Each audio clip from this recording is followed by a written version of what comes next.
หมู่หกเนี่ยเขาว่าหมดเลยนะหมู่หกเนี่ยว่าหมด เลยสองฝั่งสามฝั่ง บ้าน มั ท่าน น200กว่าหมู บ้านท่าน มาตัวหลังเลย ไปหมดแล้วเอาน้ำไปน้ำมัน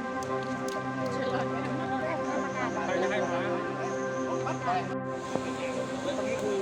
ไ